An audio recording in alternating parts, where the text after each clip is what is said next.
எப்படியும் மாதாஜி பிரபுஜி எல்லாம் சேர்த்து மொத்தம் 500 பேர் வருவாங்களா பிரபு? மேலே இருப்பாங்க மாதாஜி, மேலே வருவாங்க எதிர்பார்த்துட்டு இருக்கோம். ஆனா குஜராத் டீம்ல வந்து நிறைய பேர் வராங்க, ஹிந்தி டீமு. தெலுங்குல வந்து எனக்கு தெரிஞ்சு ஒரு 60-70 பேர் மேல வராங்க. இப்போ அதுக்குதான் மாதாஜி யோசிக்கிறாங்க. ஏன்னா அவங்க குஜராத்தி டீம் ஹிந்தி டீமோட எல்லாம் நம்ம போட்டி போட முடியாதுன்னு. எப்படிங்க? இப்ப அதுதான் சொன்னது நானு. இப்ப அதுதான் சொன்னேன். சில பேருக்கு வந்து சங்கடமா இருக்கும். நம்ம தனியா இருந்தா நல்லா இருக்கும்னு நினைக்கிறவங்க லாட்ஜ் போட்டு ஒன்றும் பிரச்சனை இல்லை. அப்படி இல்ல, அந்த ரூமும் இருக்கு, அங்க ரூம் இருக்கு. நான் அதுதான் முன்னாடியே போறேன். ஒரு 10 நாள் 5 நாள் முன்னாடியே போற காரணம் என்னன்னா, போற நீங்க காரணம்னா முன்னாடியே போயிட்டு சொல்றீங்களா பிரபு? ரூம் அப்புறம் அதுதான் புக் பண்ணிக்கிறோம் நாங்க. ரூம் ரெடி நீங்க பண்ணிட்டு நான் சொல்றேன். ரூம் நான் பாத்து ஆல்ரெடி நீங்க பாத்துட்டு சொல்லுங்க. நான் ஆல்ரெடி சொல்லிட்டேன். ரூம் வந்து ம், தமிழ் டீமுக்கு ஒரு மாத்தாஜிங்க வராங்க, 10 பேர் கிட்ட வருவாங்க நான் நினைக்கிறேன்னு சொன்னேன். அவங்களுக்கு ம். மட்டும் கீழே வேணும், இல்லைன்னா வந்து ரூம் தனியா வீடு இருந்தா கூட பரவாயில்ல, நாங்க தனியா தங்கத்தை விட நம்ம ரூம் இருக்கு, பிரச்சனை இல்லை. ஒரு 5-6 வீடு இருக்கு, கூட ஒரு வீடு எடுத்திருக்கோம் நம்ம. ஐஸ்வர்யா மாதாஜி வந்து ஒரு வீடுல இருந்து ஒரு 4 வீடு தள்ளி ஒரு கெஸ்ட் ஹவுஸ் ஒன்று எடுத்திருக்கோம் இப்போ. அதுலதான் இப்போ ஒரு ஃபேமிலி தங்க வச்சிருக்கிறோம். அந்த ரூ அந்த அந்த ரூ அந்த வீடே பாத்தீங்கன்னா 20 பேர் மேல தங்கலாம். அவ்வளவு பேர் ரூம், அது அவ்வளவு வீடு இருக்கு, உள்ள ரூம்பா இருக்கு. சோ அந்த ஓகே. மாதிரி வேணா ஒரு வீடா எடுத்துக்கிட்டோம் நம்ம எனக்கு என்னன்னா, நம்ம காலைல மங்களாத்தி போறதுக்கு மத்த சர்வீஸ் சேவை பண்றதுக்கு எல்லாம் கொஞ்சம் சங்கடமா இருக்கு நமக்கு அங்க இருந்து ஆமா, போறது. அதுதான். கிட்டக்கே கோயிலே இருந்தா பக்கத்துலயே இருந்தா ஈஸி போயிடுறது. கோயிலுக்குள்ளே இருந்தீங்கன்னா நீங்க பிரசாதம் சாப்பிட்டுலாம், அப்படியே ரெஸ்ட் எடுத்துக்கலாம். உங்களுக்கு உடம்பு டயர்டா ஆமா, கோயிலுக்குள்ளேயே படுத்துக்கலாம். இருக்கிறது தான் பெஸ்ட். பெஸ்ட் அது. அதுதான் நான் ரொம்ப அது சொல்லிட்டு இருந்தோம் நாம. அதனால சரி ஓகே பிரபு, பாத்துக்கலாம். நீங்க தான் முன்னாடி போறீங்கல்ல, போயிட்டு நீங்க அங்க இருக்கிற செய்தியை சொன்னீங்கன்னா அதுக்கு தகுந்த மாதிரி ரூம் அப்புறம் புக் பண்ணிக்கலாம். ஆமா ஆமா ஆமா. தேவைன்னா பண்ணிக்கலாம், இல்லைன்னா அங்கேயே தங்கிக்கலாம். ரூம் இருக்கு, ரூம் நிறைய லாட்ஜ் இருக்கு, ஒன்றும் பிரச்சனை இல்லை. லாட்ஜ்னா எல்லாமே வந்து சூரத்ல தான் வரணும், அங்க இருந்து 5 கிலோமீட்டர். சூரத் அதுதான் கொஞ்சம் தூரமாச்சு. அப்புறமேல ஆட்டோ கிட்ட பிடிச்சு வரணும் எல்லாம். டபுள் செலவு.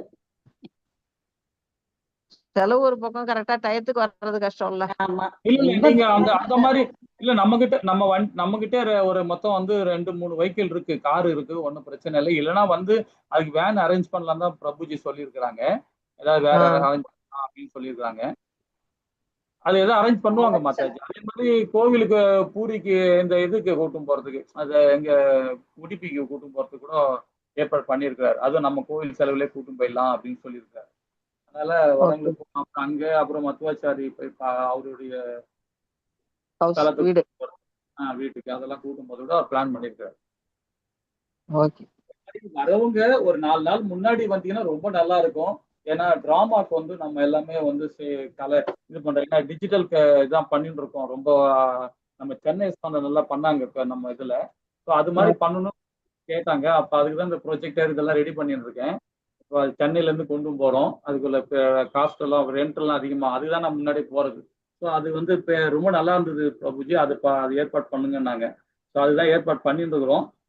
அது வந்து பாத்தீங்கன்னா டிராமாக்கு உள்ளது, ரொம்ப அழகா வந்து கொஞ்சம் ஒரு அட்வான்ஸ் ஸ்டைல் கொஞ்சம் நல்லா இருக்கும். அந்த மாதிரி பண்ணிட்டு இருக்கிறோம். அது ஓகே ஆயிடுச்சுன்னா நல்லா இருக்கும். அதுதான் முன்னாடி டிராமாக்கு யாராவது கலந்துக்கிட்டு நீங்க ஏதாவது ஆக்ட் பண்ணணும் அப்படின்னா கூட நீங்க பண்ணலாம். நம்ம இந்த துவாரகா வரும்போது பாத்தீங்கன்னா, துவாரகால வந்தவங்க எல்லாருக்கும் ஆமா. தெரியும். அதுல நம்ம அந்த யாத்திரால குஜராத் டீம் வந்து ரொம்ப அற்புதமா பண்ணாங்க. அந்த டிராமாலாம் ரொம்ப நல்லா இருந்தது. எல்லாருக்கும் கண்ணுல தண்ணி வரா மாதிரி இருந்தது அந்த டிராமா பண்ணது. அவங்க அவ்வளோ அந்த 2 குழந்தைங்க அந்த டிராமா பண்ணாங்க. ரொம்ப அற்புதமா இருந்தது. ஸோ அந்த மாதிரி நம்ம டிராமா பண்ணணும்னு சொல்லிட்டு பிரபுஜி ஆசைப்படுறாரு. எல்லா டீமும் கலந்தாப்புல பண்ணணும், அப்படி 2 டிராமாவது பண்ணணும் அப்படின்னு. So அதுக்கெல்லாம் முன்னாடியே வந்தீங்கன்னா கொஞ்சம் அதுக்கெல்லாம் கொஞ்சம் நம்ம இது பண்ணலாம், சப்போர்ட் பண்ணலாம். நம்மளால முடிஞ்ச ஒரு சேவை பண்ணலாம். ஓகே பிரபு. சரி கரெக்ட். சரி, ஒரு சின்ன மங்களாச்சாரம் பண்ணிடலாம். இது போன வாரம் எந்த ஸ்லோகத்துல விட்டேன் ஞாபகம் இருக்கா மாதாஜி யாருக்காவது? போன வாரம் உங்க கிளாஸ் இதான் அட்டன் பண்ணி இத. ஓகே. யாராவது மங்களாச்சாரம் பண்ணுங்களேன். ஹரே கிருஷ்ணா. ரெடி பண்ணி ஓம் நமோ பகவதே வாசுதேவாய. ஓம் நமோ பகவதே வாசுதேவாய. ஓம் நமோ பகவதே வாசுதேவாய. ஓம் அஜ்ஞானதிமிராந்தஸ்ய ஞானாஞ்சனசலாக்கயா சக்ஷுருன்மீலிதம் ஏன தஸ்மை ஸ்ரீ குருவே நமக. श्री चैतन्य मनोभीष्टं स्थापितं येन भूतले स्वयं रूप कदा मह्यं ददाति स्वपदान्तिकं। हे कृष्णा करुणा सिन्धु दीनबन्धो जगत्प्रभो गोपेश गोपिका कांत राधा कांत नमोस्तुते।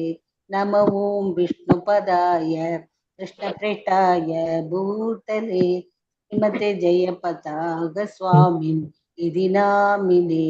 नम आचार्यपादाय नित्यकृपा प्रदायिने गौरगदा रामदया नगर ग्रामदारिणे। नमो ओं विष्णुपदाय कृष्णप्रेष्ठाय भूतले श्रीमते भक्ति वेदांत स्वामिन् इति नामिने। नमस्ते सरस्वते देवी गौरवाणी प्रचारिणे निर्विशेष शून्यवादी पाश्चात्य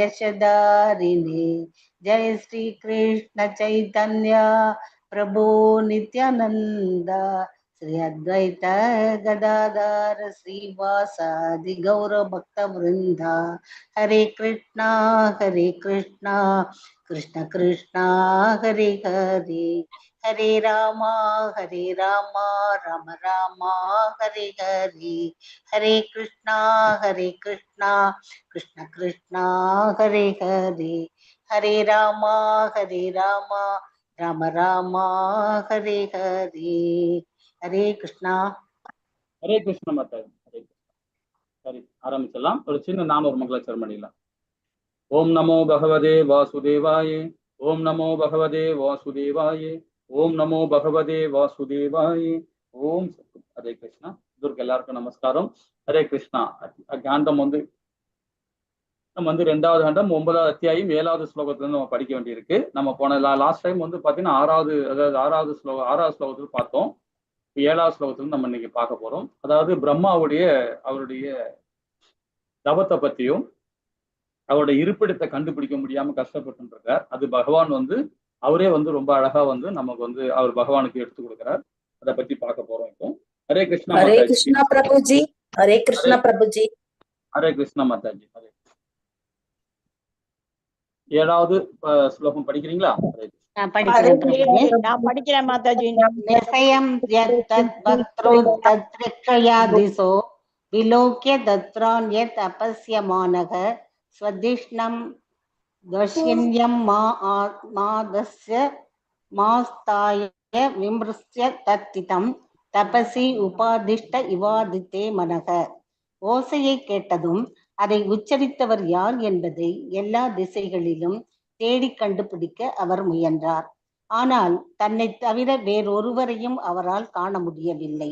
அச்சமயம் தனக்கு கட்டளை இடப்பட்டது போல் தன் தாமரை ஆசனத்தில் திடமாக அமர்ந்து தவத்தை நிறைவேற்றுவதில் தன் கவனத்தை செலுத்துவதுதான் விவேகம் என்று அவர் எண்ணினார்.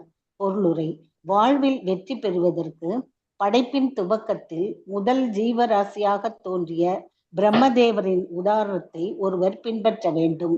தவமியற்றும்படி பரமபுருஷரால் தீட்சையளிக்கப்பட்ட பின் அதை நிறைவேற்றுவதில் அவர் உறுதியாக இருந்தார். தம்மை தவிர வேறொருவரையும் அவரால் காண முடியவில்லை என்ற போதிலும் அந்த ஓசை பகவானால் அனுப்பப்பட்டதாகத்தான் இருக்கும் என்பதை அவரால் சரியாக புரிந்து கொள்ள முடிந்தது. அச்சமயத்தில் வேறெந்த படைப்பும் இல்லாததால் ஒரே ஜீவராசியாக பிரம்மா மட்டும்தான் இருந்தார். ஸ்ரீமத் பாகவதத்தின் முதல் காண்டம் முதல் அத்தியாயம் முதல் பதத்தின் ஆரம்பத்தில் உள்ளிருந்து பகவானால் பிரம்மாவுக்கு தீட்சையளிக்கப்பட்டது என்பது ஏற்கனவே குறிப்பிடப்பட்டுள்ளது. பகவான் பரமாத்மாவாக ஒவ்வொரு ஜீவராசிக்குள்ளும் இருக்கிறார். பிரம்மா தீட்சை பெற விரும்பியதால் பகவான் அவருக்கு தீட்சையளித்தார். இவ்வாறு தீட்சை பெற விரும்பும் ஒவ்வொருவருக்கும் அதை அளிக்க பகவானால் முடியும். ஏற்கனவே குறிப்பிடப்பட்டுள்ளதை போல பிரபஞ்சத்தின் முதல் ஆன்மீக குரு பிரம்மாவே ஆவார். அவர் பகவானாலேயே தீட்சை அளிக்கப்பட்டவர். ஆதலால் ஸ்ரீமத் பாகவதத்தின் செய்தி அவருடைய சீட பரம்பரையின் மூலமாக கீழிறங்கி வருகிறது. ஸ்ரீமத் பாகவதத்தின் உண்மையான செய்தியை பெறுவதற்கு சீட பரம்பரையின் சங்கிலி தொடர் மூலமாக வரும் தற்போதைய ஆன்மீக குருவை ஒருவர் அணுக வேண்டும். அத்தகைய ஆன்மீக குருவால் முறையாக தீட்சையளிக்கப்பட்ட பின் பக்தி தொண்டை நிறைவேற்றுவதன் மூலமாக தவம் இயற்றுதல் ஒருவன் தன்னை ஈடுபடுத்திக் கொள்ள வேண்டும். ஆனால் ஒருவன் தன்னை பிரம்மாவின் அந்தஸ்தில் இருப்பதாக எண்ணி உள்ளிருந்து பகவானால் நேரடியாக தீட்சையளிக்கப்பட வேண்டும் என்று எதிர்பார்க்க கூடாது. ஏனெனில் தற்போதைய யுகத்தில் ஒருவரையும் பிரம்மாவை போல் தூய்மையானவராக ஏற்றுக்கொள்ள முடியாது. பிரபஞ்ச படைப்பை முன்னிருந்து நடத்துவதற்குரிய பிரம்மாவின் பதவி மிக தூய்மையான ஒரு ஜீவராசிக்கு அளிக்கப்படுகிறது. இதனால் இத்தகைய தகுதிகளை ஒருவர் பெற்றிருந்தால் அல்லாது பிரம்மாவை போலவே தான் நடத்தப்பட வேண்டும் என்று அவர் எதிர்பார்க்க முடியாது. ஆனால் கலப்பற்ற தூய பக்தர்களின் மூலமாகவும், குறிப்பாக பகவத்கீதையிலும் ஸ்ரீமத் பாகவதத்திலும் கொடுக்கப்பட்டுள்ளதை போன்ற சாஸ்திர உபதேசங்களின் மூலமாகவும் மற்றும் தகுதியுள்ள ஆத்மாவிற்கு கிடைக்கக்கூடிய உண்மையான ஆன்மீக குருவின் மூலமாகவும் அதே வசதிகளை ஒருவர் பெற முடியும். பகவானுக்கு தொண்டு செய்ய வேண்டும் என்ற உண்மையான இதயம் படைத்தவருக்கு பகவானே ஆன்மீக குருவாக தோன்றுகிறார். எனவே தூய பக்தரை சந்திக்க தேர்ந்த ஒரு ஆன்மீக குருவை பகவானின் பிரதிநிதியாகவே ஏற்றுக்கொள்ள வேண்டும். அத்தகைய ஒரு ஆன்மீக குரு வழிகாட்டலின் கீழ் உள்ளவன் பகவானின் கருணையை பெற்றவனாவான் என்பதை சந்தேகமின்றி ஏற்றுக்கொள்ள வேண்டும். ஹரே கிருஷ்ணா பிரபுஜி. ஹரே கிருஷ்ணா மாதாஜி. ஹரே கிருஷ்ணா. ரொம்ப அழகா படிச்சீங்க. அதாவது இந்த பதத்துல நம்ம 7வது பதத்துல என்ன சொல்றது? ஓசை கேட்டதும் அதை உச்சரித்தவர் யார் என்று எல்லா திசைகளும் தேடி கண்டுபிடிக்க அவர் முயன்றார். யார்? பிரம்மா அவருடைய இருப்பிடம் இல்லைங்களா, அவர் இடுப்பத்தை கண்டுபிடிக்க முடியல, அவரால ரொம்ப கஷ்டப்படுறார். அதே மாதிரி பகவானுடைய வயிற்று பாகத்திலிருந்து வர தண்டு, தாமரை தண்டு, அந்த மலருக்குள்ள தண்டுக்குள்ளேயும் போய் பார்க்கிறார், தேடி பார்க்கிறார். தண்டுக்குள்ள நம்ம என்ன இருக்கு? அது பகவானுடைய, அதாவது பிரம்மாவுடைய அந்த தாமரை பூ, பகவானுடைய வயிற்று பாகத்திலிருந்து போற அந்த தாமரை பூவோட தண்டுக்குள்ள என்ன இருக்கு? ஹரே கிருஷ்ணா. தெரியுமா உங்களுக்கு? சொல்ல முடியுமா? 14 உலகங்கள் தண்டுக்குள்ள. அறிபோல். அது என்ன பண்றாரு? 14 லோகத்தையும் போய் பார்க்கிறார். அது தண்டுக்குள்ளதான் 14 லோகம் இருக்கு. அப்ப அவர் அதுலயும் போய் தேடி பார்க்கிறார். ஒண்ணும் புரியல அவருக்கு. அதுதான் பாத்தீங்கன்னா ரொம்ப அழகா ஒரு இடத்துல நான் படிச்சேன். இது அது என்ன சொல்றேன், அந்த பிரம்மாவுடைய அவர் என்னமா தேடினாரு, ஏன் அதுக்கு காரணம் என்ன அப்படின்றதும் இப்ப நம்ம ஸ்ரீமத் பாகவத்துல இந்த அத்தியாயத்துல படிச்சுட்டு இருக்கோம். இந்த ஸ்லோகம் மூலியமா அவரு தியானம் பண்றதுக்கு ரொம்ப ட்ரை பண்றாரு பகவான் பிரம்மா. ஆனா பண்ண முடியல. ட்ரை பண்றாரு, ரொம்ப கடினமா முயற்சி பண்றாரு. ஆனா அவரால் தவம் பண்ண முடியல, தியானம் பண்ண முடியல. ஏதோ ஒரு சஞ்சலமா இருக்கு, அவருக்கு இடைஞ்சலா இருக்கு. அப்போ ஒரு அசூரி மாதிரி 2 வார்த்தை தபான்றதை இப்ப நான் படிச்சோம் இல்லையா, அது 6வது 5வது படிச்சோம் ஸ்லோகத்துல. ஸோ அப்போ பகவானே அவருக்கு அசுரி மூலியமா சொல்ற, உன்னால தவம் பண்ண முடியாது அப்படின்றார். ஏன் அப்படின்னு கேட்கிறார் பிரம்மா. காரணம் என்னன்னா, நீ போன பிறவியில பாவம் பண்ணியிருக்கிற, ஒரு பிறவியில பாவம் பண்ணனாலதான் உனக்கு இந்த பிறவியில உன்னால தவம் பண்ண முடியல, தியானம் பண்ண முடியல உன்னால அப்படின்னு. அது என்ன பண்ணலாம் அப்படின்னு சொல்லிட்டு பகவான் கிட்ட கேட்கிறார். பிரம்மா கேட்கிறார், நான் என்ன பண்ணணும் அதுக்கு அப்படின்னு. அதுக்கு பகவான் என்ன சொல்றாரு, அசுவமேத யாகம் பண்ணு, 1000 அசுவமேத யாகம் பண்ணுங்க அப்படின்னு சொல்லிட்டு பகவான் சொல்றாரு. அதுக்கு பகவான் என்ன சொல்றாருன்னா, சொல்லிட்டு அதுக்கு பண்றதுக்குள்ள இடமும் சூஸ் பண்ணி கொடுக்குறாரு. அது எந்த இடம் அப்படின்னு. நீ 14 லோகத்தையும் போய் தேடி பார்த்த இல்லையா, அங்கெல்லாம் கூட 14 லோகத்திலையும் அந்த பூலோகத்துல ஒரு இடம் இருக்கு, அங்க போய் நீ போய் இப்ப அந்த இடத்துல போய் தியானம் பண்ணு அப்படின்ற. அது எந்த இடம்னு சொல்றாரு?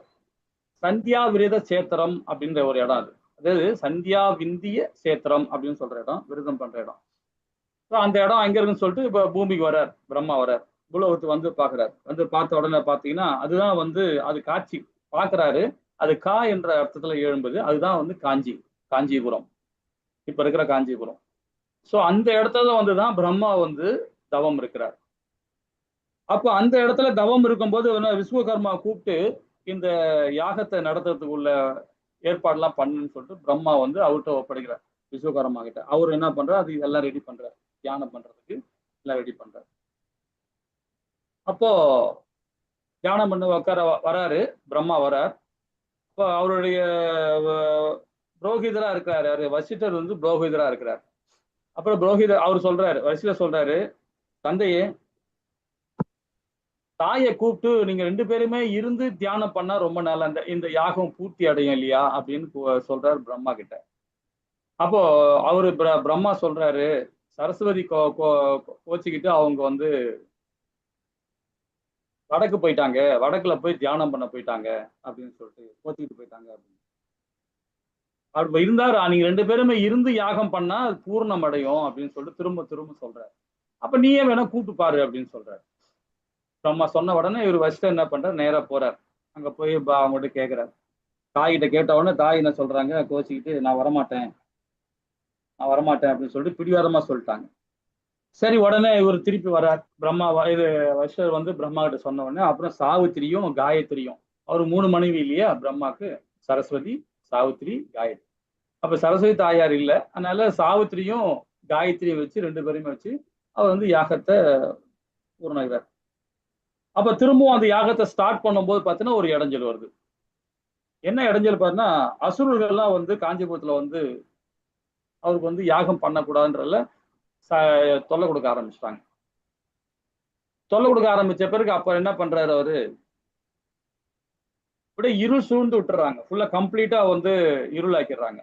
உடனே திருப்பியும் பகவான் கிட்ட வேண்டார் பிரம்மா. வேண்ட உடனே பகவான் திருப்பியும் வந்து என்ன பண்றாரு, அந்த இடத்துல வந்து விலக்குலி எம்பெருமான் சொல்லிட்டு ஒரு எம்பெருமான் அவதாரம் எடுக்கிறார். விலக்குலி எம்பெருமான் இப்போ காஞ்சிபுரத்துல அந்த கோவில் இருக்கு. வரதராஜ பெருமாள் கோவில போய் பாருங்க, ரொம்ப பிரசித்தி பெற்ற கோவில் இருக்கு காஞ்சிபுரத்துல. அங்க வந்து விலக்குலி எம்பெருமானாக காட்சி கொடுக்கிறார். காட்சி அவரு விளக்கு ஏற்றி நிற்கிறார், அவர் தவம் பண்றதுக்கு, அது அந்த யாகம் பூர்ண அடைக்காக. திருப்பியும் அவர் யாகத்தை அது ஒலி கொடுத்தவொன்னு திருப்பி யாகத்தை ஆரம்பிக்கிறாங்க.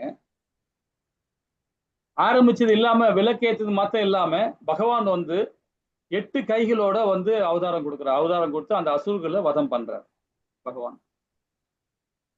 அதுக்கு பாத்தீங்கன்னா எப்படி பாத்துக்கன்னா, 8 கையிலையும் பாத்தீங்கன்னா சக்கரம், அம்பு, கத்தி, தாமரை, சங்கு, வில்லு, கேடயம், கதை, அதாவது அஷ்டபுஜ பெருமாளாக தோன்றார். அங்க எத்தனை பெருமாள் தோன்றார் பாருங்க, 2வது பெருமாளா தோன்றார். விளக்கேத்தம் பெருமாளா இருக்கார். அங்க வந்து பாத்தீங்கன்னா விளக்கொலி எம்பெருமானா இருக்கிறார். இங்க வந்து பாத்தீங்கன்னா அஷ்டபூஜ பெருமாளா அவதாரம் கொடுக்கிறார். அவதாரம் கொடுத்து அந்த அசுரர்களை வதம் பண்றார் காஞ்சியில. வதம் பண்ணி திரும்பவும் அந்த யாகத்தை கண்டினியூ பண்ண வைக்கிறார் பெருமாள். திரும்பவும் பண்ண ஆரம்பிச்ச அப்படின்னா சரஸ்வதி தாயார் ஓடிடுறாங்க. எப்படி, நான் இல்லாம நீ எப்படி யாகம் பண்ணலாம், 2வது சாவித்திரி காயத்ரி வச்சு பண்ற, என்னை விட்டு பண்றிய அப்படின்னு சொல்லிட்டு அந்த அம்மா என்ன பண்றாங்க, ஒரு நதியா உருவாகுறாங்க. அந்த நதி பேர் வந்து பாத்தீங்கன்னா வேகதின்னு சொல்லுவாங்க. வேகவதி நதின்னு இப்போ காஞ்சிபுரத்துல இருக்கு. அந்த நதி ஓடுது இருக்கு. அந்த ஆறு வந்து பாத்தீங்கன்னா அந்த ஆத்தை உருவாக்குறாங்க. அந்த தண்ணி அதிகமா உருவாக்கி அவங்களுக்கு இடைஞ்சல் கொடுக்குறாங்க. அப்போ பகவானுக்கு திருப்பியும் அவர் பிரம்மா என்ன பண்றாரு, பகவான்கிட்ட வேண்டுறாரு, எல்லாம் எனக்கு இடைஞ்சல் கொடுத்துக்கிட்டே இருக்கிறாங்க அப்படின்னு பகவான்கிட்ட வேண்டின பிறகு அவங்க என்ன பண்றாரு, டக்குன்னு என்ன பண்றாரு, அந்த இடத்துல ரொம்ப அழகான இடத்த அந்த நதியில வந்து குறுக்கால வந்து அணை போல திருமால் சாய்த்தார். அப்படியே அணை போல அந்த இதுதான் வந்து பாத்தீங்கன்னா எல்லாருக்கும் தெரியும். அந்த இப்ப காஞ்சிபுரத்துல ஒரு ஃபேமஸான கோவில் ஒண்ணு இருக்கு, தெரியுமா உங்களுக்கு? லாஸ்ட் டைமோட இப்போ 40 வருஷத்துக்கு ஒரு வாட்டி வருவார். நான் தண்ணியில் குளத்துல இருந்து வெளியே எடுப்பாங்க பகவானை. அத்திவரதர். அவரு தான் அங்க வந்து என்ன பண்றார், அத்வைதரா வந்து அந்த நதியை வந்து நிக்கிறார், குறுக்கல வைக்கிறார். பிரம்மாக்கு இடைஞ்சல் கொடுக்காம பண்றது சாய் நிற்கிறார். சாய் நிற்கும் மூட்ல வந்து அப்படியே நின்றுக்கிட்டு அப்படி படுத்துறார். படுத்து உடனே அவளை சாந்தி படுத்துறார். யார, சரஸ்வதி தாயார் சாந்தி படுத்திட்டு சொல்றார், கணவன் மனைவி 2 பேருமே சேர்ந்து பண்ணாதான் யாகம் பூர்ண அடையமா, இந்த மாதிரிலாம் பண்ணக்கூடாதுன்னு சொல்லிட்டு அந்த அம்மாக்கு தாய்க்கு அட்வைஸ் கொடுக்குறாரு பகவான். அட்வைஸ் கொடுத்த உடனே அந்த அம்மாவுக்கு அந்த கோபம் தணிந்து அப்புறம் அந்த அம்மா கலந்துக்கிட்டு திருப்பம் என்ன பண்றாங்க, அவங்க 3 பேருமே சேர்ந்து அந்த தியானத்தை பண்றாங்க. அப்ப அந்த இடத்துல பாத்தீங்கன்னா அதுதான் அந்த அந்த நதி ஓரமா நதியை குறுக்கால் நின்றனால அவருக்கு இந்த முகத்துல எல்லாம் ஒரு சின்ன சின்ன ஒரு அடிபட்டிருக்கு அவருக்கு, முகம் உடம்பு ஃபுல்லா. ஏன்னா அங்க அசுரனை வதம் பண்ணும்போது சின்ன சின்ன காயங்கள் ஏற்பட்டது. அதுதான் அங்க பாத்தீங்கன்னா என்ன சொல்லுவாருங்கன்னா, அந்த அந்த இப்பவும் பாத்தீங்கன்னா வரதராஜ பெருமாள் கோவில, காஞ்சிபுரத்துல வரதராஜ பெருமாள் கோயில பாத்தீங்கன்னா அத்திக் சொல்லுவாங்க. அந்த முகத்துல ஃபுல்லா ஒரு புள்ளியா இருக்கும், ஓட்டையா இருக்கும், அடிப்பட்ட இடம். அது சரஸ்வதி தாய் நதியை வந்து அந்த குறுக்கால நின்னது, அப்புறம் வதம் பண்ணது. ஸோ இதெல்லாம் வந்து அவர் முகத்துல இருக்கும். இன்னைக்கும் பாத்தீங்கன்னா வரதராஜ பெருமாள் கோவில்ல அந்த விசேஷம் நடந்துட்டு தான் இருக்கு இப்போ வரைக்கும். அதுக்கு என்ன பண்ண, அந்த இடத்துல சந்தனம் எல்லாம் வச்சு அவருக்கு இது பண்ணுவாங்க, மூலிகை வச்சு அவருக்கு இது பண்ணுவாங்க. ஸோ அந்த பூஜை எல்லாம் பண்ணுவாங்க. ஸோ இந்த இது என்ன, அதுக்கப்புறமா என்ன பண்ற, திருப்பவும் அந்த பகவான் வந்து வரதராஜ பெருமாளை காட்சி கொடுத்து அவருக்கு வந்து அதுதான் அந்த அந்த இது பேர் என்ன, அத்திக் சொல்லுவாங்க. அத்திக் சொல்லிட்டு காயங்களை காணலாம் அப்படின்னு சொல்லப்படுது. 3வது அதுக்கப்புறம் பாத்தீங்கன்னா பகவான் கிட்ட திருப்பவும் பிரம்மா வந்து வேண்டார், எனக்கு நீங்க வந்து இது வந்து வரதராஜ பெருமாளாக நீங்க காட்சி கொடுத்துட்டீங்க, விலக்குலிய காட்சி கொடுத்துட்டீங்க, இந்த மாதிரி 3 இதில் காட்சி கொடுத்து எனக்கு வந்து உங்களுடைய உருவத்தை, எனக்கு திரும்ப வந்து உங்களுடைய அவதாரத்தை, உங்களுடைய விஸ்வரூபத்தை நான் பார்க்கணும் அப்படின்னு சொல்லிட்டு கேட்கிறார் பிரம்மா. அதுக்கும் பகவான் வந்து காட்சி கொடுக்குறார். இதுல நம்ம என்ன தெரியுது பாருங்களேன், இந்த விஷயத்துல இந்த சரித்திரத்துல இருந்து நம்ம என்ன தெரிஞ்சுக்கிறோம் பாருங்க. திருமாலை காண வேண்டும் என்பது பிரம்மாவின் இலக்கு, அவருடைய இலக்கு. ஆனா அதை இலக்கை அடைவதற்கு வழியே பகவானே கொடுக்கிறார். அதுக்கு என்ன வழி கொடுக்குறாரு பாருங்க, தியானம் செய்ய வழி காட்டுறார். அந்த வழியை எங்க போய் தியானம் பண்ணணுன்றது நமக்கு பிரம்மாவுக்கு இடம் கொடுக்குறார். அந்த இடத்துல போய் தியானம் பண்ணுன்னு சொல்றாரு. அவரு எங்கெங்கயோ போய் தேடினார், கிடைக்கல. 14 லோகத்தையும் போய் தேடி போனார், கிடைக்க மாட்டார். அவரோட ஞானத்துக்கு கிடைக்கல. ஆனா பகவான் வந்து இந்த இடத்த சூஸ் பண்ணி அவர் கொடுக்குறார். கடைசியில் அவரை போய் தியானம் பண்றார். அங்க வந்து என்ன பண்றார், விலக்கொலியாவும் காட்சி கொடுக்கிறார்.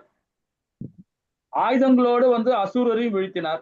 சரஸ்வதி நதியாக வந்த பொழுது அதையும் அவங்களுக்கு வந்து கண்ட்ரோல் பண்ணி அந்த அம்மாவையும் கடைசியில் யாகத்துல கலந்து கொள்ளும்படி அதுக்கும் அவரு வழி பண்ணி கொடுத்திருக்கிறார். இவ்வளவு இதெல்லாம் பண்ணது மாத்திரம் இல்லாம பகவான் கடைசியில் அவருக்கு காட்சியும் கொடுக்கிறார். சோத்திரமான முழு கடவுளாக காட்சி கொடுக்கிறார் பகவான் அவருக்கு, இல்லைங்களா? அந்த மாதிரி கருணை கடல் கடந்த பகவான். அதுக்கப்புறமா தான் அந்த பூர்ணம் அடைகிறார். அந்த அந்த யாகத்தை கம்ப்ளீட் பண்ண பிறகுதான் அதுக்கப்புறமா அவருக்கு தவம் பண்றார். தவம் பண்ண பிறகுதான் அந்த அவருடைய இருப்பிடமே கண்டுபிடிக்க முடியுது. அப்ப இதுல இருந்து ஒரு வித்தியாசம் பாருங்களேன். அசுரர்கள் வந்து இங்க வந்து, ஏன்னா பகவான் வந்து இவரை பிரபஞ்சத்தை படைக்கும் போது பிரம்மாவை படைச்சிட்டார். பிரம்மா வந்து எல்லாரையும் படைக்கணும். ஆனா இந்த இடத்துல எப்படி அசுரர் வந்தாங்க, இந்த இடத்துல சரஸ்வதி தாயார் எப்படி வந்தாங்க, பிரம்மாவே அப்பதான் படைக்கிறாங்க அப்படின்னு ஒரு கொஸ்டின் வருது இல்லையா உங்களுக்கு எல்லாருக்கும்? நமக்கு எல்லாருக்கும் ஒரு கொஸ்டின் வரும் இல்லையா? அது ஏன் அந்த அந்த மாதிரி ஒரு கொஸ்டின் வருது நமக்கு? அது யாருக்காவது புரிதல் இருக்கா? இந்த இடத்துல ஸ்ரீமத் பாகவத்துல என்ன சொல்லப்பட்டதுன்னா, பகவான் வந்து இவரை படைக்கிறார். யார? பிரம்மாவை படைக்கிறார். இப்ப சுகதேவ கோசாமி இந்த ஸ்ரீமத் பாகவத்துல இந்த காண்டத்துல அதான் விளக்குறார். ஆனா அவரு தவம் பண்ணும் போது இந்த மாதிரி பிரச்சனை எல்லாம் வருதுன்றத இங்க சொல்லப்படுது. அப்ப எல்லாருமே இருக்கிறான்ற மாதிரி கொல்லப்படுது. இதுல என்ன புரிதல் நமக்கு கிடைக்குது? நம்ம என்ன புரிஞ்சுக்கிறோம்? நான் சொன்ன கொஸ்டின் உங்களுக்கு எல்லாம் புரியுதுங்களா? ஹரே கிருஷ்ணா. புரியுது பாபா. இதே நீங்க சொன்ன சந்தேகம் வந்துச்சு பிரபு. பிரம்மாதான முதல் ஜீவராசி, எப்படி வந்தாங்க இந்த அரக்கர்கள் எல்லாம் அப்படின்னு தோணுச்சு மாதா பிரபுஜி. அதுக்கு எது என்னன்னு தெரியல. ஹரே கிருஷ்ணா மாதாஜி. இந்த லோகத்துக்கு தான் பிரம்மா முதலா? எல்லாத்துக்குமே முதல் இது அவர் தானே, பிரம்மா தானே? ஆமா ஆமா ஆமா. அதுதான் எல்லாருக்குமே ஒரு குழப்பம் இருக்கும் இல்லைங்களா? அந்த குழப்பம் இருக்கும். காரணம் என்னன்னு பாத்தீங்கன்னா, பகவான் வந்து பிரம்மா வந்து ஒரு வாட்டி லீலை பண்றார். நான் அது ரிக்கு வேதத்துல படிச்சேன். ஒரு வாட்டி ஒரு லீலை பண்றார். அந்த அது மாதிரி பண்ணும்போது பாத்தீங்கன்னா அவருடைய ஒரு பொழுது முடியுது இல்லையா? முடிஞ்ச உடனே மறுபொழுது ஆரம்பிக்கும் போது பாத்தீங்கன்னா தேவர்கள்லாம் இருப்பாங்க, அசுரர்கள்லாம் இருப்பாங்க, எல்லாருமே இருப்பாங்க. மனிதன், அதாவது இந்த பூலோகத்துல மட்டும்தான் வந்து என்ன பண்றாருன்னா சிருஷ்டியை உருவாக்குறாரு. தேவர்கள் இருப்பாங்க, தேவர்கள் அழிவு கிடையாது, அவங்களுக்கு அழிவு கிடையாது. அதே மாதிரி அதாவது இந்த மனுக்கள் அப்புறம் இவங்கெல்லாம் வந்து எல்லாமே இருப்பாங்க. மனிதங்களை தோன்ற மாட்டாங்க, அவ்வளவுதான். அதுதான் வந்து பகவான் ஒரு பொழுதையும், அதாவது காலை பொழுது அவர் வரும்போது பகவான் பல் தேய்க்க வராரு பார்த்தீங்களா, காலையில ஒரு கல்பம் ஆரம்பிக்கும் போது, அப்பதான் பகவான் வந்து அதை சிருஷ்டியை உருவாக்கும் போது தான் வந்து அவர் வந்து இந்த ப்ராப்ளம் ஒரு முறையும் அவருக்கு வந்து இந்த இடைஞ்சல் கண்டுகிட்டே இருக்கும். இப்ப இன்னைக்கு வந்து இந்த ஒரு ஃபர்ஸ்ட் இதுல வந்து பாத்தீங்கன்னா காஞ்சிபுரம்,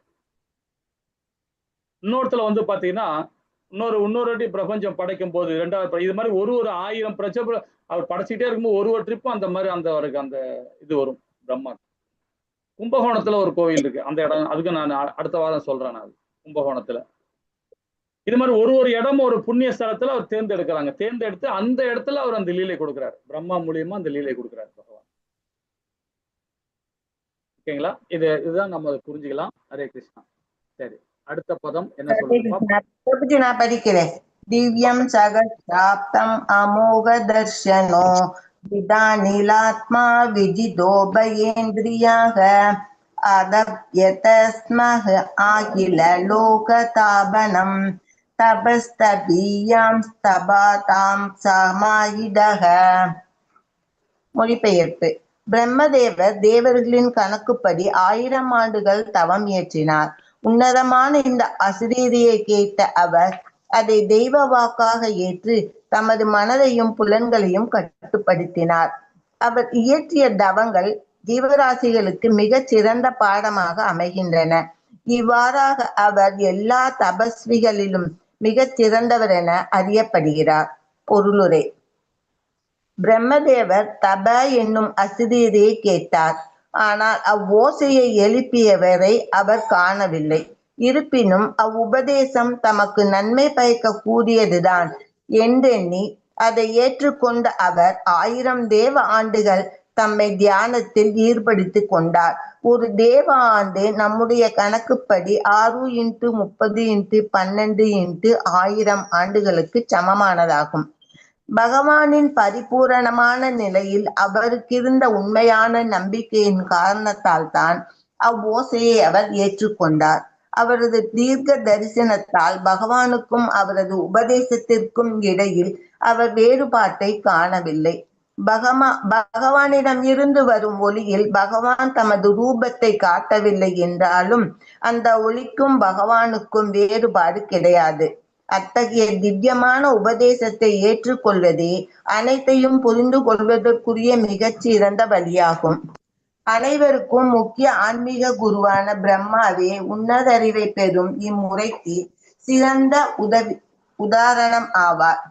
அந்த உன்னத ஓசையை எழுப்பியவர் காணப்படவில்லை என்றாலும் அதன் சக்தி ஒருபொழுதும் குறைந்து விடாது.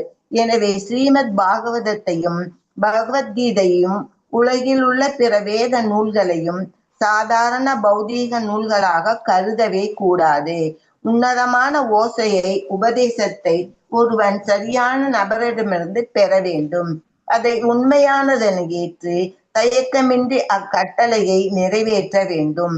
ஓர் உண்மையான ஆன்மீக குருவிடமிருந்து ஓசையை பெறுவதில் தான் வெற்றிக்குரிய ரகசியம் உள்ளது. பௌதீகமாக உற்பத்தி செய்யப்பட்ட ஓசைக்கு சக்தி கிடையாது. இதனால் அங்கீகரிக்கப்படாத நபரிடமிருந்து பெறப்படும் ஓசை உபதேசமாக தென்பட்டாலும் அதற்கு சக்தி கிடையாது. இதனை கண்டுகொள்ள ஒருவன் போதுமான தகுதியுடையவனாக இருக்க வேண்டும். பகுத்தறிவினாலோ அல்லது அதிர்ஷ்டத்தினாலோ உபதேசத்தை ஒருவனால் உண்மையான ஆன்மீக குருவிடமிருந்து பெற முடியுமானால் முக்தி அடைவதற்குரிய அவனது வழி உத்தரவாதம் உள்ளதாகும். ஆனால் பிரம்மதேவர் தமது ஆன்மீக குருவான பகவானின் கட்டளையை நிறைவேற்றியதைப் போலவே உண்மையான ஆன்மீக குருவின் கட்டளையை நிறைவேற்றுவதற்கு சீடன் தயாராக இருக்க வேண்டும்.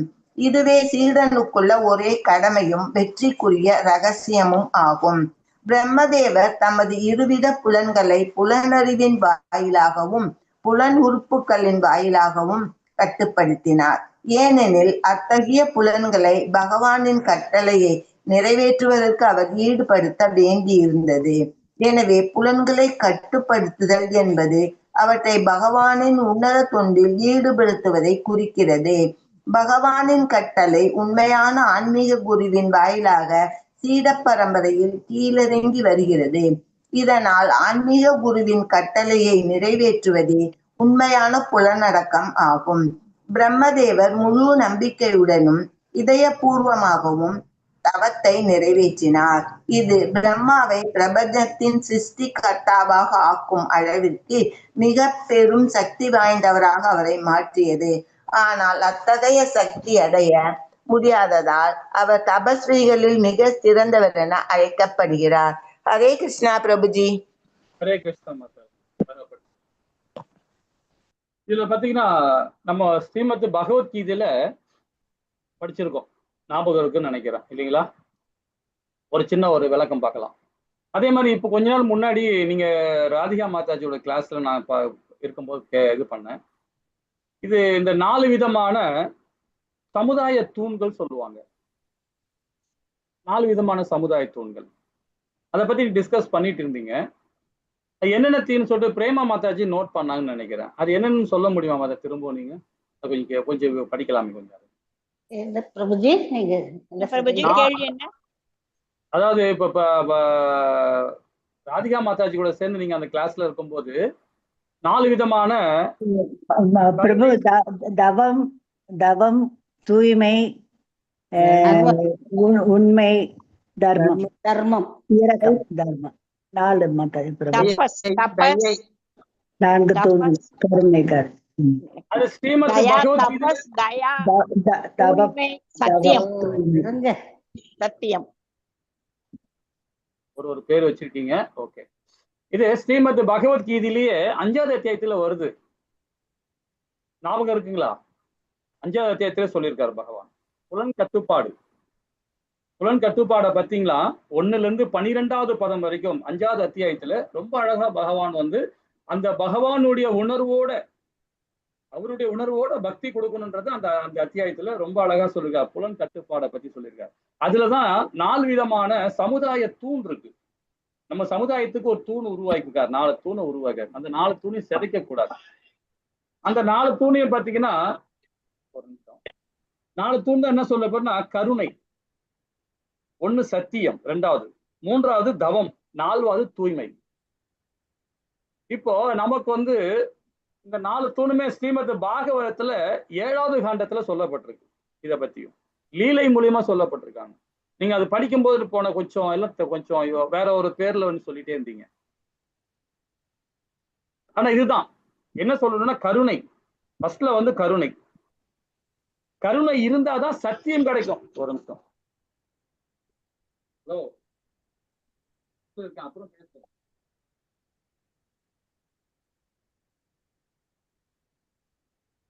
கருணை இருந்தாதான் சத்தியம் கிடைக்கும். சத்தியம் இருந்தாதான் தவம் பண்ண முடியும். தவம் இருந்தாதான் தூய்மை கிடைக்க முடியும். அப்பதான் நம்ம தன்னுணர்வு அடைய முடியும். ரொம்ப அழகா அது ஒண்ணு நம்ம அது ஒண்ணு படிக்கணும்.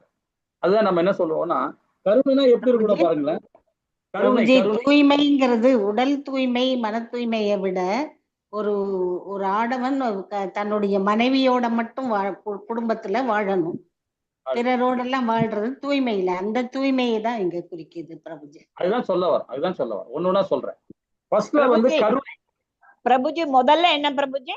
கருணையா? கருணை கருணை கருணை கருணைன்னா பாத்தீங்கன்னா ஃபர்ஸ்ட் என்ன ஆரம்ப ஸ்டேஜ் கருணைன்னு பாத்தீங்கன்னா, எந்த ஜீவராசியுமே தொல்லை கொடுக்க கூடாது. எந்த ஜீவராசியுமே, மனிதனாக இருந்தாலும் சரி, ஜீவராசியா எந்த உயிரினத்தையும் நாம கொல்லக்கூடாது. எல்லா உயிரினத்தையும் நாம கருணையோடு பார்க்கணும். ஏன்னா எல்லாருடைய இதயத்திலயும் பரமாத்மா இருக்கிறார். 84 லட்சம் ஜீவராசி இதயத்துக்குள்ளயும் பரமாத்மா இருக்கிறார். அந்த கருணை உள்ளம் கண்டிப்பா இருக்கணும்.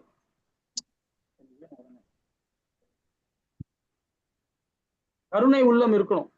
அப்ப அந்த கருணை உள்ளம் ரொம்ப இம்பார்ட்டன்டா நம்ம ஃபர்ஸ்ட்ல கொடுத்துருக்காங்க. ஒரு சமுதாயத்துல ஒரு தூண் எதுன்னா கருணை முதல்ல.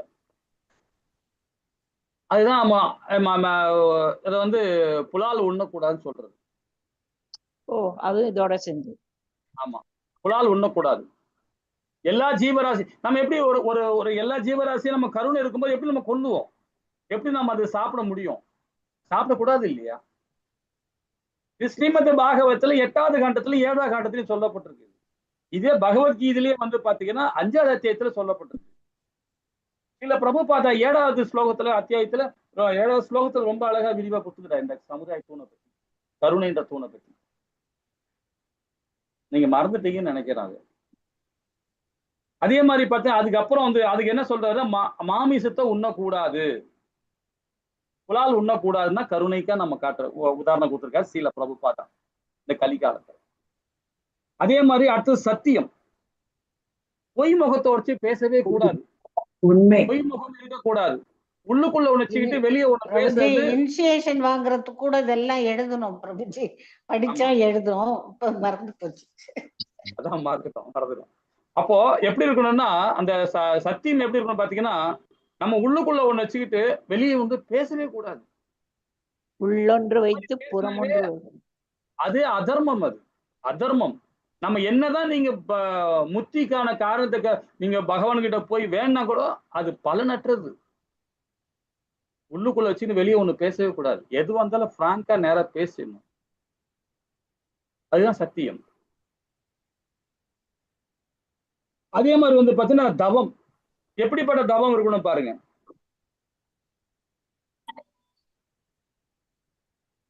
தவறான சூதாட்டம் இருக்க, சூதாடுறது, அப்புறம் அந்த மது போதைகள்லாம் இது பண்றது, இந்த மாதிரி விஷயங்கள்லாம் அது இருக்கக்கூடாது. தவம் எப்படிப்பட்ட தவம் வாழணும். சில பேர் என்ன பண்ணுவாங்க, ஷேர் மார்க்கெட் எல்லாம் பணம் போடுவாங்க, ஷேர் மார்க்கெட்ல போய் இறங்குவாங்க, இந்த மாதிரிலாம் பண்ணுவாங்க. ஆனா இது வந்து ஸ்ரீமத் பகவத்கீதை அக்செப்ட் பண்ணல. அதுவும் ஒரு சூதுதான்.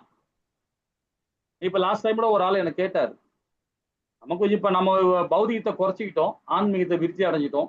அவர் பழைய நினைப்புல வந்து கேட்டார், இந்த கரன்சி அந்த கார்டு இந்த காயின்ஸ் சொல்றாங்க, கோல்டு காயின்ஸ், அது வந்து ஆன்லைன் காயின்ஸ், அதுல போடுங்க, ஒரு 1 லட்ச ரூபா நீங்க இன்வெஸ்ட் பண்ணீங்கன்னா போதும், மாசம் நல்லா அதுலயே ரோட்டையும் நல்லா வரும். 5 லட்ச ரூபா இன்வெஸ்ட் பண்ணீங்கன்னாவே உங்களுக்கு மாசம் வந்து 15,000 ரூபாய் 16,000 ரூபாய் கிடைக்கும் அப்படின்னு. அது மாதிரிலாம் நிறைய இப்ப பண்ணிட்டு இருக்காங்க. அது எல்லாமே சூது இல்லைங்களா? அது எல்லாமே சூதுதான். அது அந்த மாதிரி பணம் சம்பாதிக்கிறது நம்மளை பந்தப்படுத்தும், நம்மள பாவத்தை உண்டாக்கும் இல்லைங்களா? ஸோ அந்த மாதிரி ஷேர் மார்க்கெட், இது சத்தியம், இது தவம், இந்த ரெண்டுத்துக்குமே எடுத்துக்கலாம். அது அதாவது தவறான, அதாவது மது போதைகளோ இந்த கேம்பிளிங் பண்றது, இந்த மாதிரி விஷயங்கள்லாம் நம்ம கலந்து கூடாது, இருக்கக்கூடாது. 4வது தூய்மை, அதாவது தவறான பாலுணர்வு. திருமணம் பண்ணிக்கலாம், திருமணம் பண்ண உறவு பரவாயில்ல இல்லைங்களா? அந்த தூய்மை பத்தி ரொம்ப அழகா ஸ்ரீல பிரபுபாதா 5வது அத்தியாயத்துல 7, 8 ரொம்ப அழகா விளக்கம் கொடுக்குறாரு. அது புலன் கட்டுப்பாடு, தூய்மையா இருக்கணும். அது உள் தூய்மை வெளி தூய்மை அஷ்டாங்க யோகத்திலே நம்ம வந்து படிச்சிருக்கிறோம் இல்லைங்களா? 8 நிலையில பார்க்கும்போது 5வது நிலையை நம்ம படிச்சிருக்கோம். நம்ம அதை உள்பூத்துமே வெளி பிராணாக படிச்சிருக்கோம் இல்லைங்களா? சரி, இப்ப இந்த இடத்துக்கு வருவோம். இந்த இடத்துல இப்ப பிரம்மா பத்தி நம்ம இந்த வரோம். அசுரி சொன்ன உடனே அவரு கடும் தவம் பண்றதுக்கு அவர் முயற்சி பண்றார். முயற்சி பண்ணி அவர் வந்து முதல்ல தியானம் பண்றதுக்கு, முதல்ல அந்த தியானம் உட்கார்றதுக்கு முதல்ல அது அந்த அசுவமேத யாகம் எல்லாம் பண்ணி அதுக்கப்புறமா முடிச்சுட்டு வந்து தியானம் பண்ண ஆரம்பிச்சார். 1000 வருஷம் அவர் கடும் தவம் இருந்து அதுக்கப்புறமா தான் அவருடைய இருப்பிடமே கண்டுபிடிக்க முடியுது பிரம்மாவால. அதுக்கப்புறமா அவரு சிருஷ்டியை உருவாக்குறார், ஒரு ஜீவராசியா உருவாக்குறார். உருவாக்கி நமக்கு இந்த பிரபஞ்சத்தை 84 லட்சம் உயிரினங்களை உருவாக்குறார். இப்ப இந்த இடத்துல வந்து பாத்தீங்கன்னா பகவான் கிட்ட ஒரு கொஸ்டின் கேட்கிறார். முத்திக்கான காரணம் எப்படி இது பண்றது, முத்தியை பத்தி சொல்ல வர்றார், கேட்கிறார். அப்போ ஒரு லீலைய வந்து இங்க வந்து இது எந்த இடத்துல வருதுன்னு பாத்தீங்கன்னா, ஸ்ரீமத் பாகவதத்துல 9வது காண்டத்துல இது சொல்லப்பட்டிருக்காங்க. 17வது அத்தியாயத்துல பிரம்மா சுக கோசாமி வந்து விளக்குறார் பரிசுத்துக்கிட்ட இந்த ஸ்டோரி வச்சு முத்திக்கான வழிய. அதுல என்ன சொல்ல வருதுன்னு பாத்தீங்கன்னா, யசோத தாய்க்கு வந்து பாத்தீங்கன்னா முத்தி கிடைக்கணும்னு சொல்லிட்டு பகவான் ரொம்ப ஆசைப்படுறாரு யசோத தாய்க்கு. அப்போ அவங்க வந்து குறைஞ்சது பகவான் நினைக்கிறார், அவங்க எனக்கு முத்தி கொடுன்னு என்கிட்ட கேட்டாங்கன்னா கண்டிப்பா நான் முத்தி கொடுப்பேன்.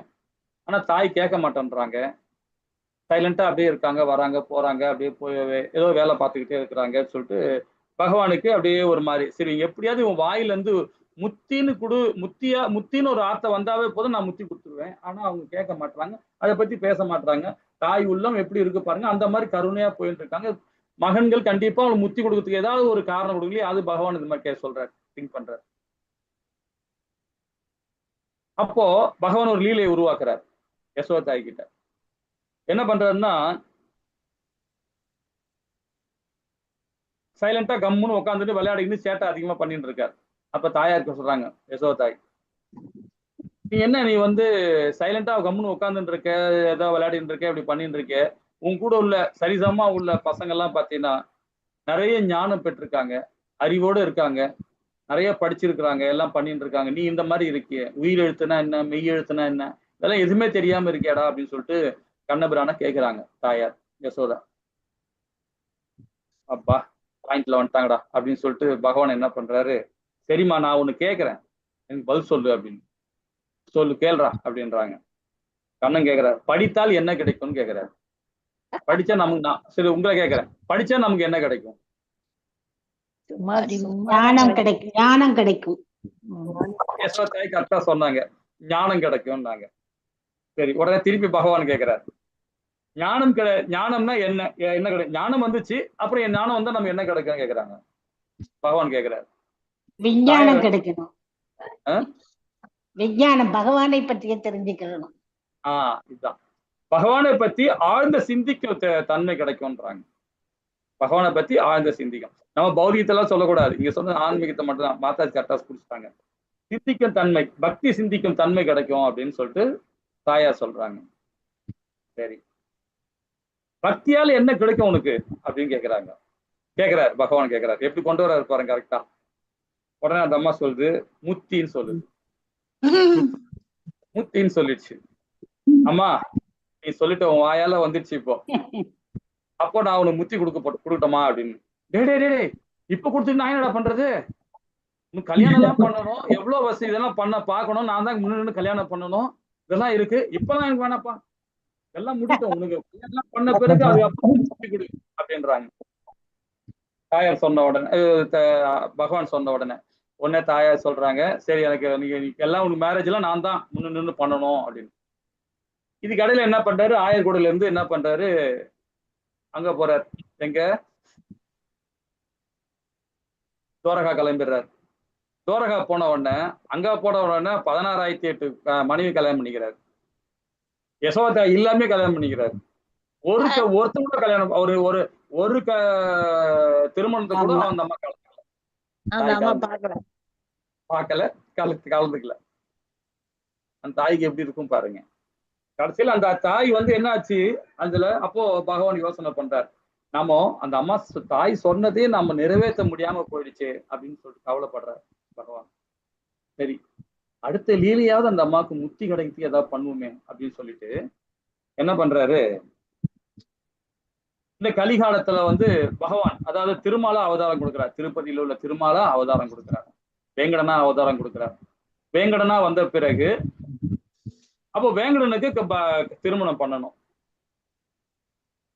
தாய்க்கு வந்து இத வந்து யசோதாய திருப்பம் அவதாரம் கொடுக்கிறார், அவதாரமா வர வைக்கிறார் யசோதாய.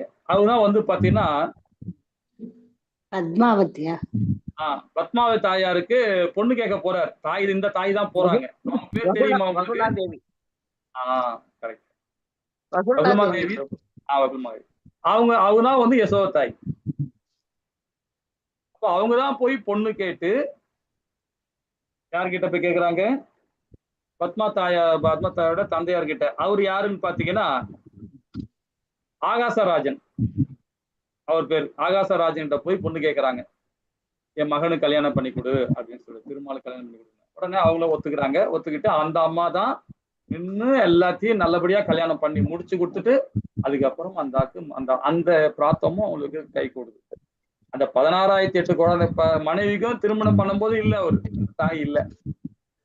இது பண்ண பிறகுதான் இந்த திருமணம் பகவானுக்கும் திருமாலுக்கும் பத்மாவதி கல்யாணம் பண்ண பிறகுதான் அந்த அம்மாக்கு முக்தியை கிடைக்குதுன்றத ரொம்ப அழகா வந்து, இது யார் சொல்றாருன்னா பெரிய ஆழ்வார்ல ரொம்ப அழகா இதை வந்து பாராயணம் பண்றேன்.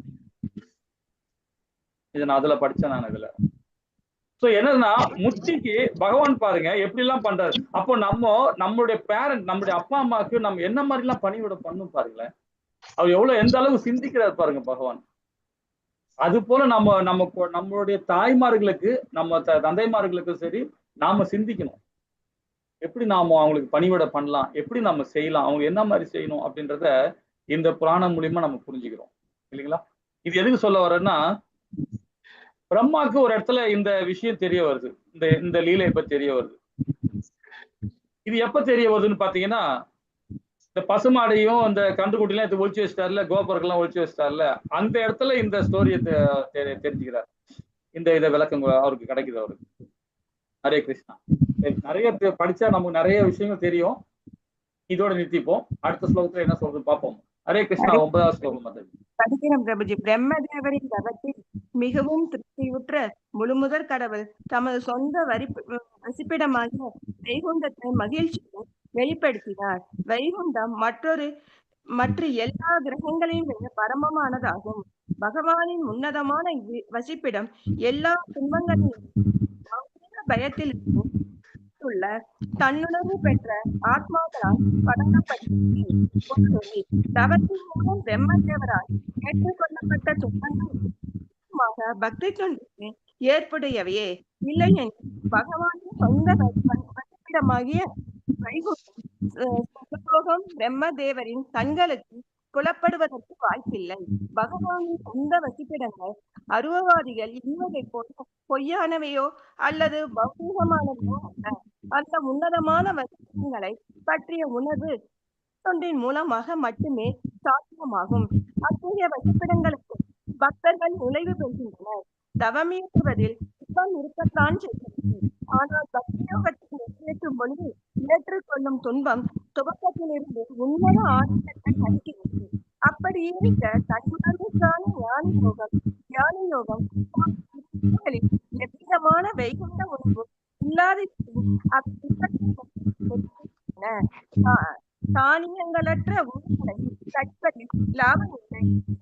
இவை போலவே தன்னுணர்வை நோக்கமாக கொண்ட பக்தி யோகத்தை தவிர துன்பமயமான மற்றதோ மேற்கொள்வதில் லாபம் இல்லை. பக்தி யோகத்தின் உன்னதமான முழுமுதற் கடவுளின் நாவிலிருந்து மற்ற தாமரை ஒப்பாகும். ஏனெனில் பிரம்மதேவர் அறிவித்தார். பிரம்மதேவரால் பகவான் முடிந்தது. பகவானும் தம் சொந்த பிரம்மதேவருக்கு காட்டி வருகிறார். கோஸ்வாமி தமது ஸ்ரீமத் வியாக்கியானமாக சந்தர்ப்ப விரிவுரைகளில் வேத ஆதார உபதேசத்திலிருந்து காட்டுகிறார். பகவானின் உன்னதமான வசிப்பத்தை பற்றி வல்கியா கர்கியிடம் கூறப்படுகிறது. அதாவது பகவானின் பிரபஞ்சத்தின் மிக உயர்ந்த கிரகமான பிரம்மலோகத்திற்கு இந்த வசிப்பிடத்தை பற்றி மற்றும் பாகவதம் விவரிக்கப்பட்டுள்ளது. பிரபுஜி சரியாவே கேட்கல பிரபுஜி அவங்க வாய்ஸ். ஹரே கிருஷ்ணா. அறிவு பற்றாக்குறையாக இது ஒரு மற்றும் எஞ்சியுள்ளது. எனும் சொல் இங்கு குறிப்பிடத்தக்கதாகும். தனது ஆத்மாவை உண்மையாகவே உணர்ந்துள்ள ஒருவர் ஆத்மாவை உண்மையாகவும்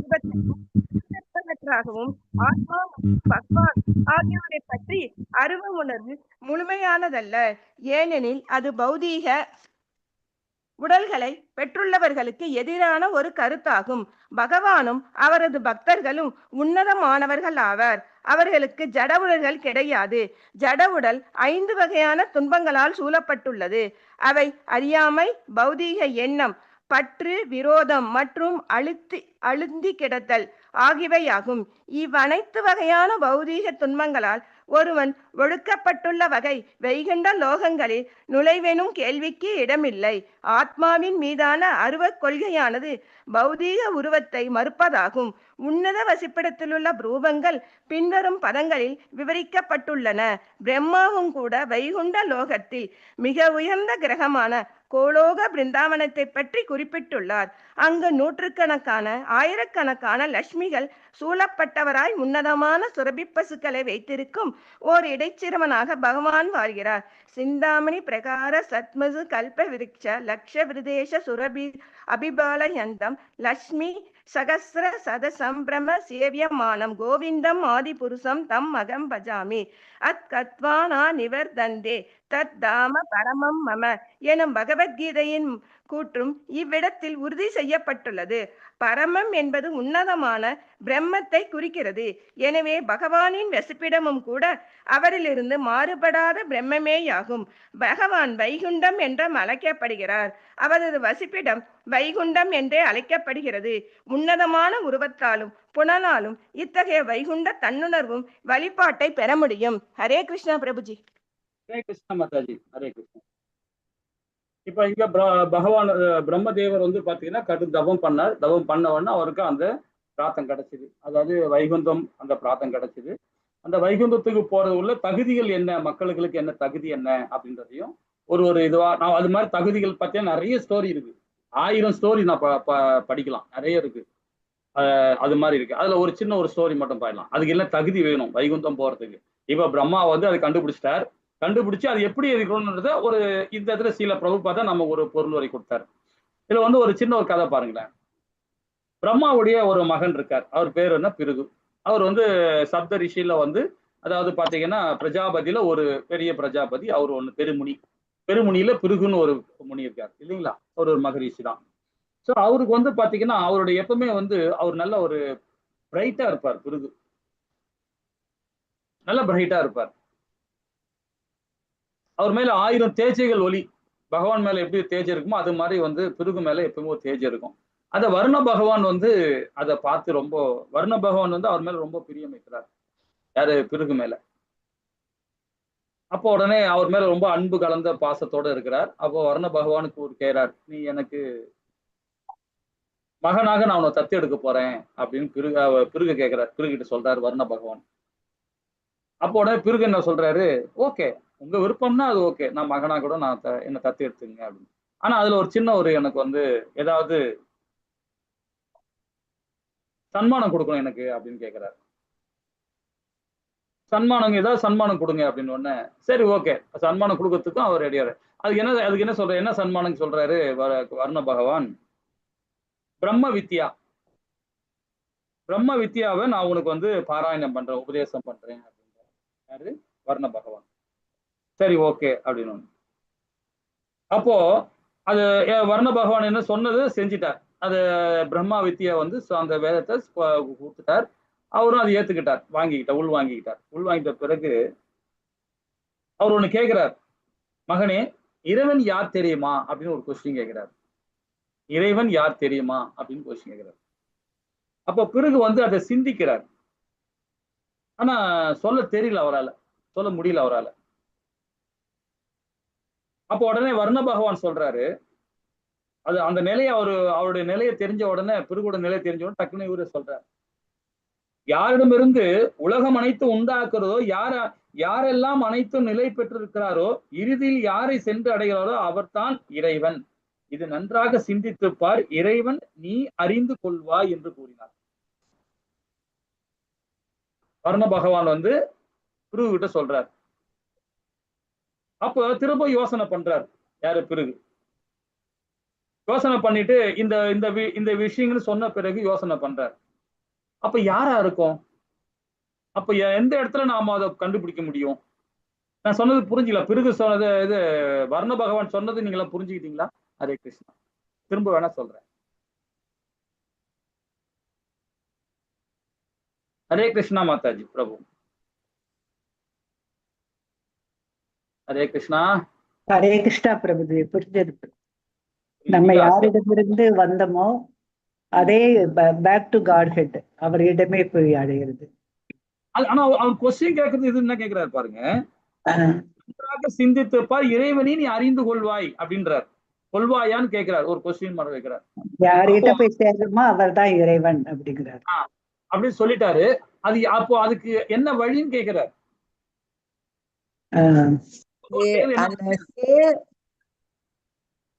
சேர்றவங்க நல்ல நல்ல ஆன்மீகத்துல இருக்கிறவங்களா இருந்தா அவங்க மூலமா நம்ம இறைவன் கிட்ட போகலாம் பிரபுஜி. அறிவிப்பு. ஆனா பிறகு என்ன சொல்றாரு பாத்தீங்கன்னா, அவரோட சிந்தனை எப்படி போகுது பாத்தீங்கன்னா, உணவு இருந்தால்தான் உயிர் வாழ முடியும், சந்ததிகள் படைக்க முடியும்.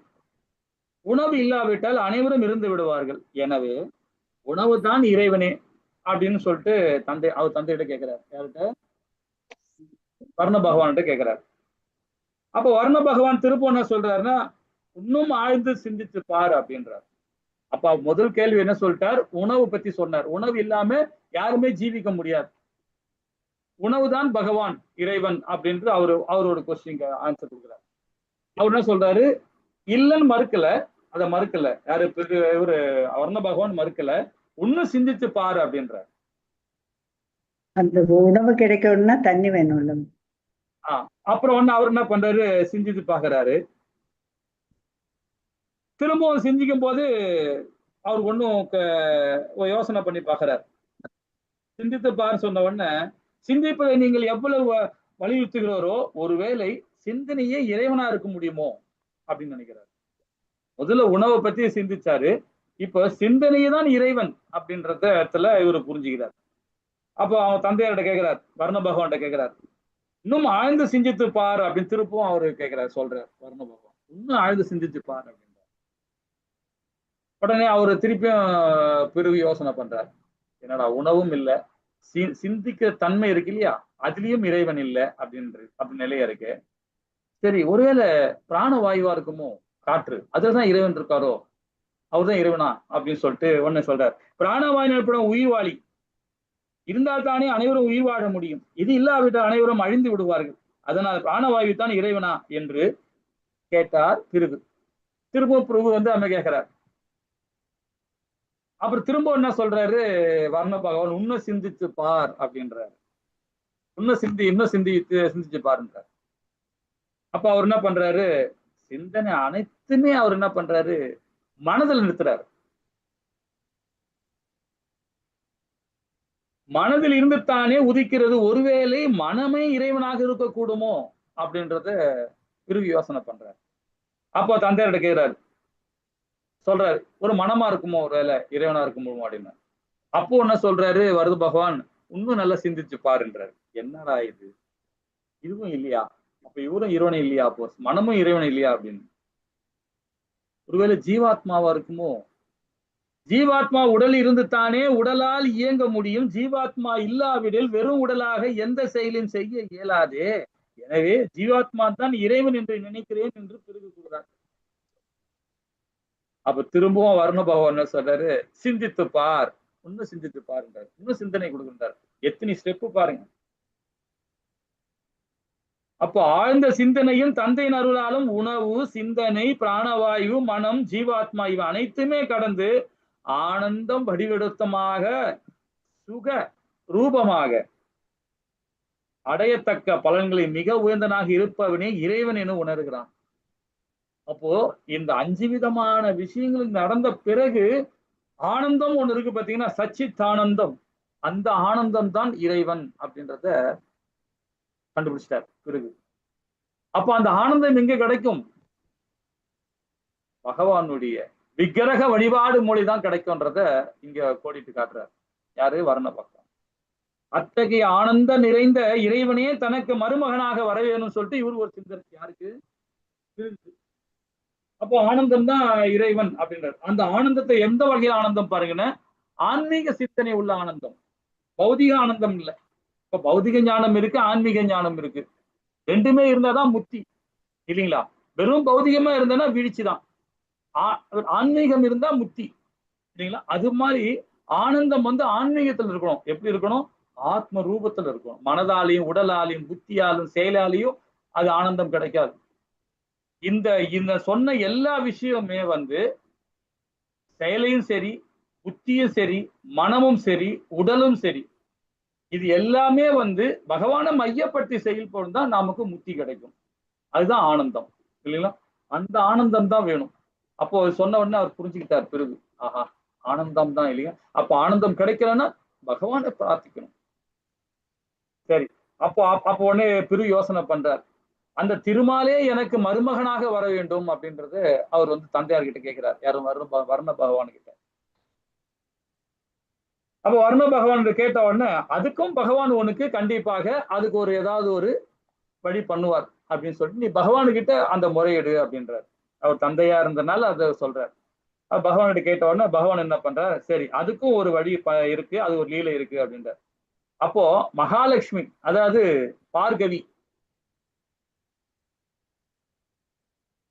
பார்கவின்ற தாயார் வந்து யாருக்கு பிறக்கிறாங்க, பிருகுக்கும் கியாதிக்கும் வந்து மகளாக தோன்றார். கியாதிக்கு என்ன மாதாஜி சவுண்ட் கொடுத்தாங்க. சரி, பிருகுக்கும் கேதிக்கும் மகளாக பகவான் அந்த பார்கவி தாயார் வந்து அவதாரம் எடுக்கிறாங்க. எடுத்து பகவானுக்கு மனம் முடிக்கிறாங்க. இந்த கடைசியில ஆச்சு பிருகு வந்து மருமகனாவும் ஆயிட்டார். யாருக்கு? பகவானுக்கு, திருமாலுக்கு. சோ முத்தியும் வந்து பாத்தீங்கன்னா இப்ப நம்ம போன இதுல படிச்சோம் யசோதாய் மூலியமா. இந்த இடத்துல சச்சித்தானந்தமா எப்படி செயல்படணும்ன்றத வர்ண பகவான் தேவர்கள் மூலியமா வர்ண பகவான் ரொம்ப அழகா நமக்கு இதை உபதேசம் பண்றார். சோ இதெல்லாம் எதுக்கு நம்ம தெரிஞ்சுக்கிறோம்? முத்தி பகவானோட வைகுந்தம் போறதுக்கு ஒரு சாரம். இப்ப நம்ம ஸ்ரீமத் பாகவதம் படிக்கிறோம், வேதம் படிச்சிருக்கிறோம், உபநேசங்கள் படிக்கிறோம், இவ்வளவு எல்லாம் பண்ணிக்கிறோம். இப்ப மாதாஜி சொல்றாங்க ஒரு விஷயம், இதெல்லாம் கேட்கும் போது இது சின்ன பிள்ளைங்க தெரியாத ஆன்மீகத்துல வர ஃபர்ஸ்ட்ல வர ஆளுகளை மட்டும் தான் இதெல்லாம் தெரிஞ்சுக்க முடியும். அதாவது தெரிஞ்சுக்கின்னா அவங்களுக்கு தான் வந்து இதெல்லாம் கொஞ்சம் புதுசா தெரியும். ஆனா நமக்கு வந்து பாத்தீங்கன்னா ஸ்ரீமத் பாகவதம், ஸ்ரீமத் பகவத்கீதை எல்லாமே படிச்சிருக்கிறோம், நிறைய உபநேசம் படிக்கிறோம். இப்ப லெவல்ல வந்து பாத்தீங்கன்னா வைபவ வரைக்கும் நம்ம போயிட்டு இருக்கோம். ஆனா இருந்தாலும் நமக்கு மறதின்னு ஒண்ணு இருக்கு இல்லையா? நம்ம மறந்துடுறோமே சில நேரத்துல. அப்ப திரும்ப திரும்ப இதை ஞாபகப்படுத்தணும், பட்டிட்டே இருக்கணும் இல்லையா? அதுக்காக தான் நாம இதை படிக்கிறோம் இல்லைங்களா? இப்ப நம்ம ஏற்கனவே ஸ்ரீமத் பாகவதம் 4வது காண்டம் வந்துட்டோம். 4வது காண்டம் 5வது காண்டமா இப்ப படிச்சுட்டு இருக்கோம். இப்போ நம்ம ஹரே கிருஷ்ணா 4 பிரபுஜி. பிரபு 4வது இன்னும் எத்தனை 8 காண்டம் இருக்கு. 4 2 பிரபு. ஹரே கிருஷ்ணா. 4 ஹரே கிருஷ்ணா. சிவபெருமானின் பிரார்த்தனைகள் படிச்சுட்டு இருக்கோம். ருத்ரகீதம். அதுலதான் என்னென்னி பிரபுவும் அதே நடத்துறாரு. என்னென்னி பிரபுவும் அதே தான் நடத்துறாரு. 8 மணிக்கு அதுதான் நடக்கும். அன்னைக்கு நான் அங்க இருக்கும் போது பாத்தீங்கன்னா 4வது காண்டத்துல 23வது அத்தியாயத்துல 45, 46, 47 போயிட்டு இருந்தோம். இப்போ அங்க நாங்க சேவால இருக்கும்போது படிச்சுட்டு இருந்தோம். கரெக்ட். 8 மணிக்கு அதுதான் நடக்கும். ஆனா அங்க கோவில் இருந்தாவே அது ஒரு சொல்ல முடியாத ஒரு உணர்வு மாதாஜி. அந்த கோவில் இருந்தாவே ரொம்ப அருமையா இருக்கு. ரொம்ப காலையில எழுந்துக்கிறோம் 3 மணிலாம். எங்கேயாலும் எப்போ சென்னையிலேயே அப்படிதான் எழுந்துக்கிறோம். 8, 2:45, 3 மணிலாம் எழுந்துக்கிறோம். பகவானுக்கு சேவை பண்றோம், படிக்கிறோம், இப்ப ஹரிநாமத்தை சொல்றோம். இப்ப காலைல என்னென்ன பண்ணீங்க பகவானுக்கு பலகாரம்? இன்னைக்கு பிரசாதம் பண்ணீங்களா காலையில? என்ன வாய் திறக்க மாட்டீங்க யாரும்? கிளாஸுக்கு வந்துட்டோம்ல பிரபு. 6 கிளாஸுக்கு வந்தாச்சு பிரபுஜி. இனிமேதான் எல்லாமே பண்ணணும் பிரபு. பாவமே, இது காலையில உட்கார்ந்துடுறோம். 8 மணி வரைக்கும் இங்க நகர்றது இல்ல. அதுக்கப்புறம் தான் போய் ஏதாவது பண்ணணும் பிரபுஜி. இப்ப அவளே சாப்பிட்டுக்கிட்டோம், அவ்வளவுதான். 7 மணிக்குள்ள நான் காலையில பண்ணி வச்சுட்டு வந்துட்டோம்ப்பா. எல்லாம் முடிச்சுட்டு வந்துட்டேன். நெய்வேத்தியும் வீட்டுல பண்ணிட்டாங்க. இப்போ பண்ணிட்டு போகணும்னு சொல்லிட்டாங்க, மெசேஜும் போட்டாங்க. இப்ப போய் நேரா போய் பகவானுக்கு போய் பண்ணிட்டு சாப்பிட வேண்டியதுதான். நான் 7:10 முடியுது நமக்கு இன்னைக்கு. 6:10 இருந்து 7:10 வரைக்கும் இன்னைக்கு முடியுது நமக்கு. பால் குடிச்சிட்டோம் பிரபுஜி. ஓகே அவ்வளவுதான். அது முடிச்சுட்டா போதும். நான் இன்னைக்கு வந்து பகவானுக்கு வந்து பாத்தீங்கன்னா சொன்னாங்க, உடனே அப்பவே பால் குடிச்சிட்டோம். இல்லாட்டி பேசுறதுக்கு கூட வாய்ஸ் வரல பிரபுஜி. அவ்வளவு டயர்டா. அதான் துளசி தண்ணி குடி. டயர்டு சொல்லாதீங்க. உடம்பு நடிச்சதா சாரி சொல்லாதீங்க. அது பகவான நினைச்சு அவர் பார்த்துப்பா எல்லாத்தையும். அதாவது துளசி தண்ணி குடிச்சாவே போதும் மாதாஜி. துளசி தண்ணி குடிச்சிட்டு பால் குடிச்சாச்சு பிரபுஜி. பால் குடி. ஏன்னா அடுத்த மாசம் வந்து பால் குடிக்கூடாது. அது வேற ஒண்ணு இருக்குது. சதுர் மாசம் தொடங்குது இல்லையா? சோ அது வேற ஒண்ணு இருக்கு. சரி, ஓகே. சாதுர் மாசம் வேற தொடங்குது. ஹரே கிருஷ்ணா. இப்போ என்னென்ன பலகாரம்லாம் பண்ணலாம்னு பிளான் பண்ணிருக்கீங்க பகவானுக்கு? நான் இது முடிச்சிடறேன். வாஞ்ச கல்பத்தராய கிருபசிந்தேவ 14 பாவனி நமோ நமக. ஜெய் ஸ்ரீ கிருஷ்ணா சைத்தன்ய பிரபு நித்யானந்த ஸ்ரீ அத்வைத கதாதார சீவாசாதி கௌர பக்த விருந்துக்கு ஜெய. ஹரே கிருஷ்ணா கிருஷ்ணா கிருஷ்ணா ஹரே ஹரே, ஹரே ராம ராம ராம ஹரி ஹரி. ஓம் சக்தி. ஹரே கிருஷ்ணா.